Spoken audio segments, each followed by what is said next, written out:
Welcome to Masterminds in Maintenance, a podcast for those with new ideas in maintenance. I'm your host, Ryan. I'm the CEO and founder of Upkeep. Each week, I'll be meeting with a guest who's had an idea for how to shake things up in the maintenance and reliability industry. Sometimes their idea failed, sometimes it made their business more successful, and other times their idea revolutionized an entire industry. Today, I'm super excited. We've got Tim Rice here on the show. Tim has spent roughly about 15 years working in the reliability realm, with a majority of that time in mining, mineral processing industries. Tim, you've got a bachelor's in mechanical engineering, graduate diploma in maintenance management. You've got a passion, from my understanding, for the entire life cycle of asset management. I'm really looking forward to learning more about reliability, the mentality that you've crafted on how to deliver positive gains for any organization. I'm super excited, Tim. Welcome to the show. Let's dive right in. How are you doing? I'm doing great, Ryan. Thanks for having me on. All right. Yeah, we'll just dive right into the very first question. What I love to do and kick things off with is I would just love to learn more about your background. And if you could share a little bit about your story and how you got into this space, Tim, that would be great.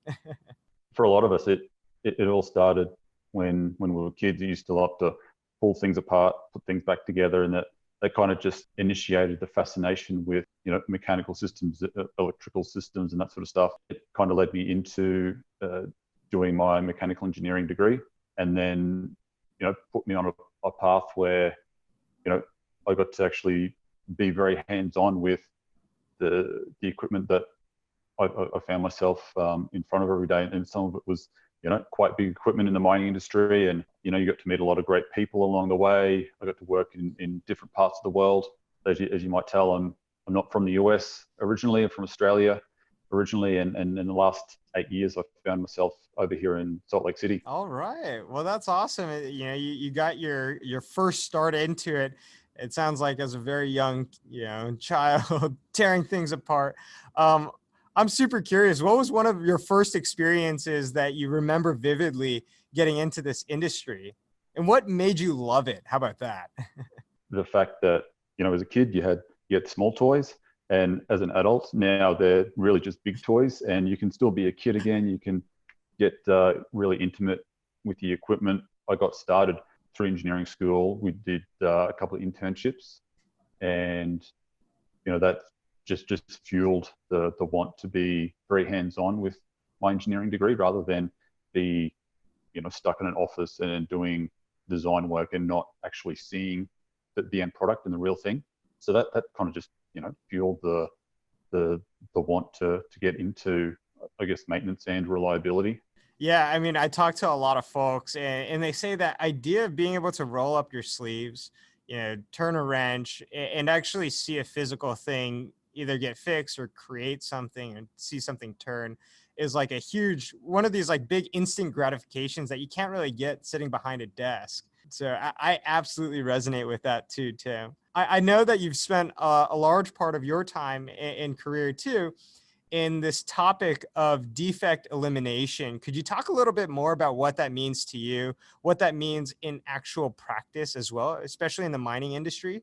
So the defect elimination, to me, my definition of a defect, I take it from Winston Leday, who is kind of probably considered the godfather of defect elimination. And in part of his definition, he said a defect is anything that erodes value.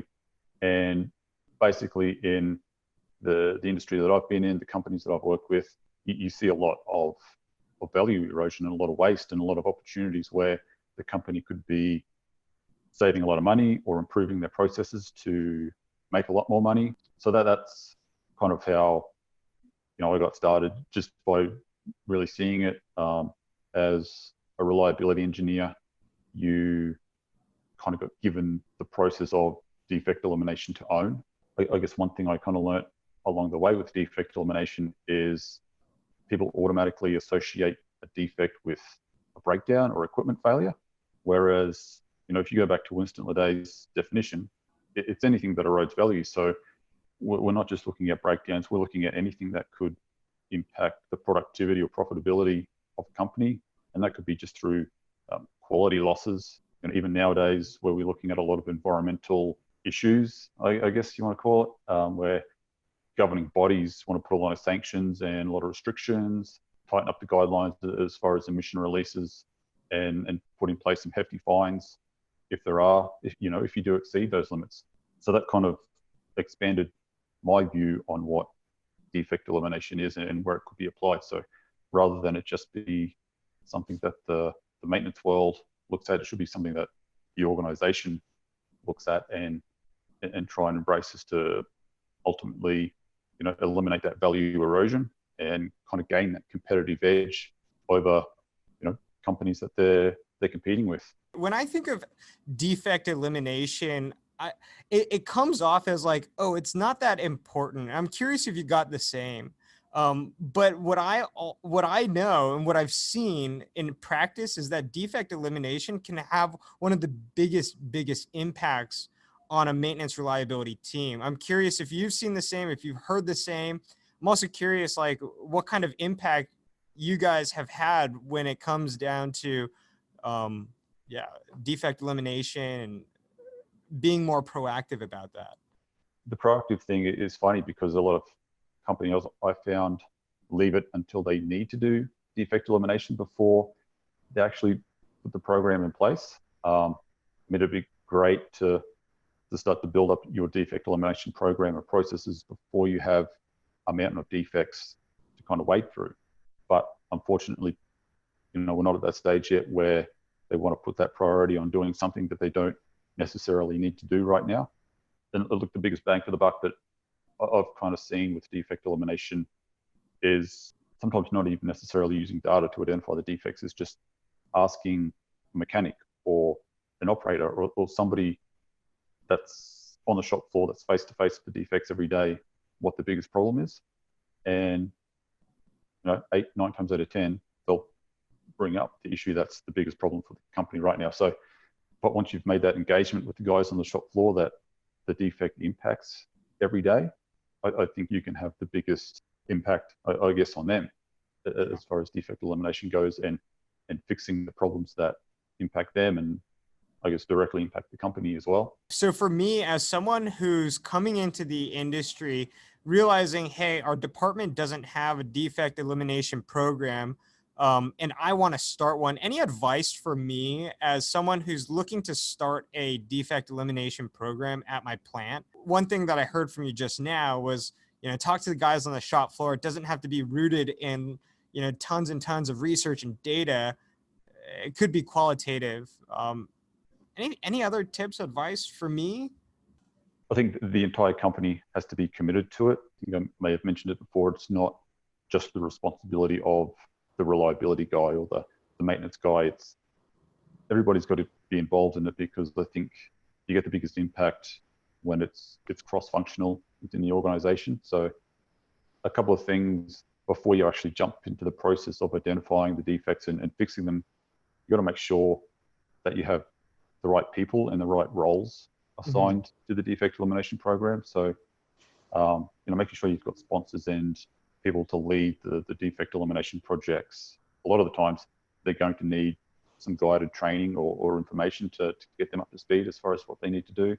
But then everybody that is in the organization that's hopefully going to be involved with DE will need some type of awareness that what defect elimination is and what it isn't, what we're trying to achieve out of it.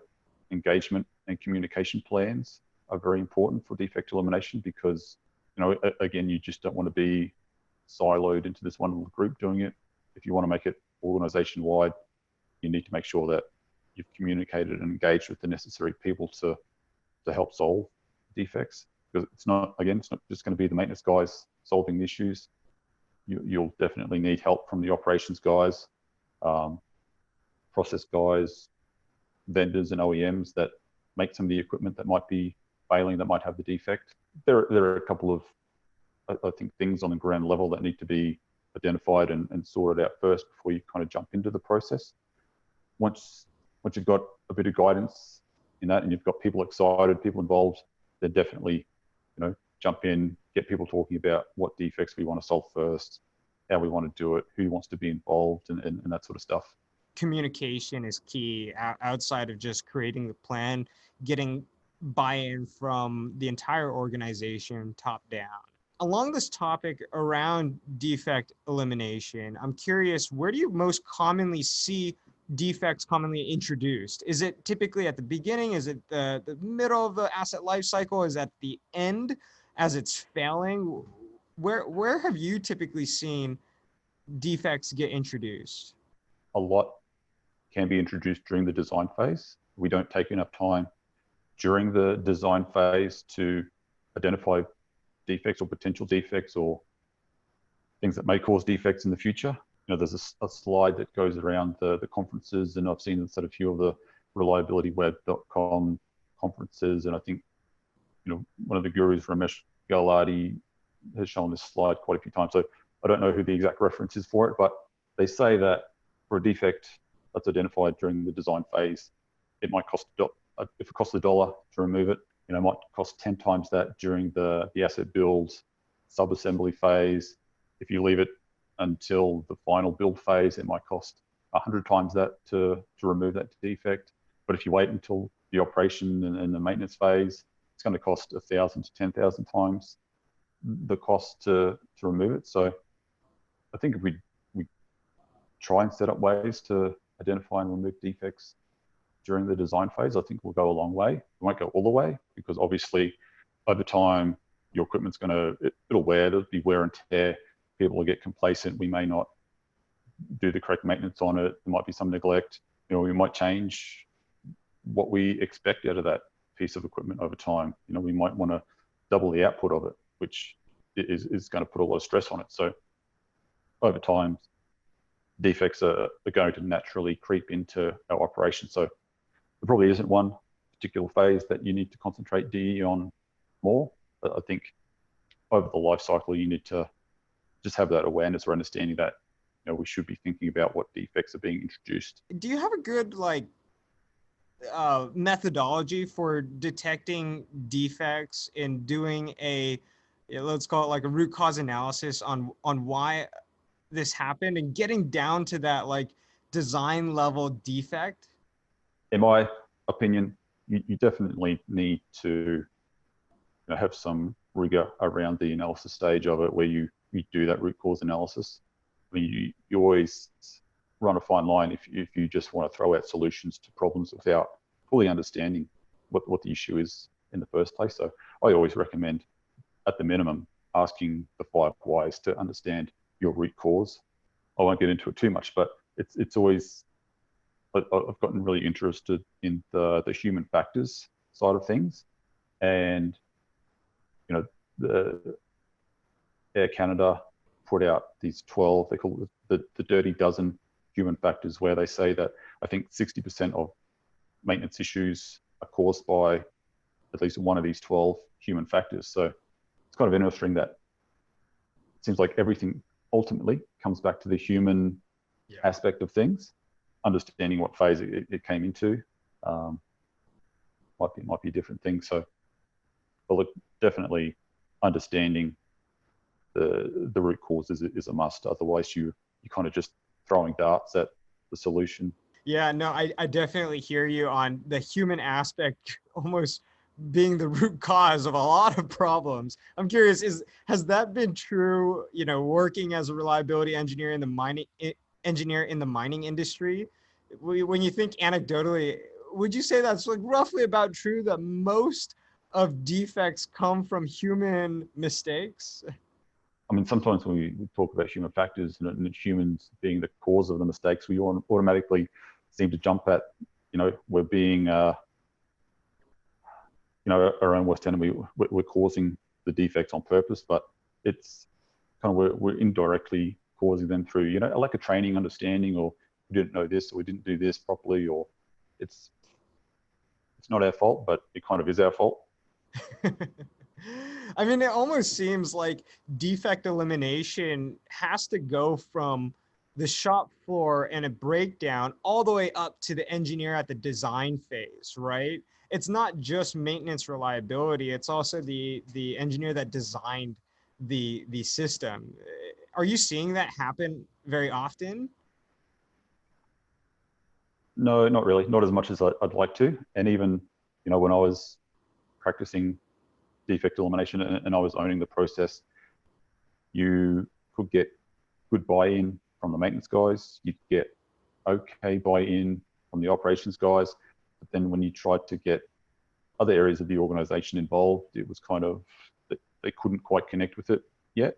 So that's always been a challenge. Like I said, everybody needs to be involved in the process, not just the maintenance guys and the operations, procurement, even HR, to make sure that we employ the right people. It's so fascinating, right? Because when we talk about defect elimination, doing the 5 whys, and all of us understanding that it almost comes back to some sort of human mistake, I can almost understand why people don't want to be part of the process, right? Because it always comes down to maybe I should say it may come down to pointing fingers at, hey, this person made this silly mistake here during the design phase. This person here made a silly mistake during the installation or the procurement phase.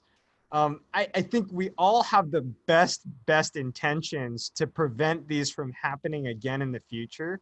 Tim, I'm curious, like, how do you create a culture within the team, within the company, that you can have these adult conversations where people aren't focused on just pointing fingers, but really trying to move forward and get better collectively? I mean, a lot of people do, when they think of root cause analysis and that, or they haven't been involved in a root cause analysis session, they do feel like sometimes it can be a blame game, especially when you get down to these human factors. But I guess there's a 2 ways to kind of look at you as a facilitator for doing the root cause analysis. You should be trained in not making it a blame game and identifying the right verbiage to use rather than say you did this or you did that. But then at the end of the day, if we did make a mistake as adults, we should probably own that mistake and say, you know what, I made that mistake, didn't willingly make that mistake, but through, complacency or something I didn't factor into the equation kind of caused that to happen. So yeah, it can be a tough one to work around. And I think it probably only start to build a coach culture, or people start to only relax once you've had a few wins. So in the first few sessions of eliminating defects, they might be very standoffish, but once they see the results, or wow, we fixed these 5 defects in the plant in the last 6 months, maybe defect elimination is okay, and maybe doing the root cause and identifying, the root causes is the right thing to do. I'm curious, Tim, what's something you wish more people knew about with regards to defect elimination, your time, your experiences in this space, in this field? It's not one department's responsibility, that everybody needs to own it and have their input into it. And then that's been probably the biggest roadblock I've seen, is that, like reliability. The worst thing we probably ever did was having somebody called a reliability engineer, because it automatically made them responsible for reliability, apparently. So yeah, I think, trying to break down the silos and get the organization involved and make it more of a collaborative program. How did you get into this space? Where did you start learning all of the experience that you've had with regards to maintenance, reliability, defect elimination, and any resources that you would guide our listeners towards if they want to learn more about this space and this field? It kind of fell into maintenance and reliability just, through the initial internships that I had. First job I got was doing condition monitoring, collecting vibration, all those predictive maintenance technologies. And then I was kind of lucky enough, there was a mining boom in Australia, so they were looking for reliability engineers, and I kind of put my hand up and just fell into it. And, fortunately, some of the people around me were very good influences and had a lot of knowledge around maintenance, reliability, and defect elimination. And nowadays, I kind of look to more the online resources. So I think, LinkedIn has a lot of great information there, a lot of great discussions and people you can connect with and have conversations with. Then, you've got places like reliabilityweb.com, the SMRP, you've got, it's called CBM Connect with Mobius and Noria. I mean, they've just got a wealth of information, videos, articles. You'd spend more than an entire lifetime going through all of that stuff. Tons of information out there. It sounds like you've learned from all of the above, and also just getting your hands, dirty and just practicing what you've learned. So that's such an amazing story, Tim. I'm curious, can you share with all of our listeners all the different ways they can connect with you, follow you along your journey? The main one right now is LinkedIn. So everybody feel free to shoot me a request. But hopefully in the next 3 to 4 months, working on a few things with regards to a website just to defect elimination resources, and then working on a book as well with reliabilityweb.com. So hopefully that stuff will come into fruition sometime Q2 this year. So yeah, kind of watch the LinkedIn space for now and see what happens. Well, I'm looking forward to reading your book as well and following you on your journey. Thank you so much, Tim, for joining us. And thank you to all of our listeners for tuning in to today's Masterminds in Maintenance. My name is Ryan Chan. I'm the CEO and founder of Upkeep. You can also connect with me on LinkedIn. I'm pretty active. You can also reach out to me directly at ryan@onupkeep.com. Until next time, thanks so much again, Tim. Thanks, Ryan.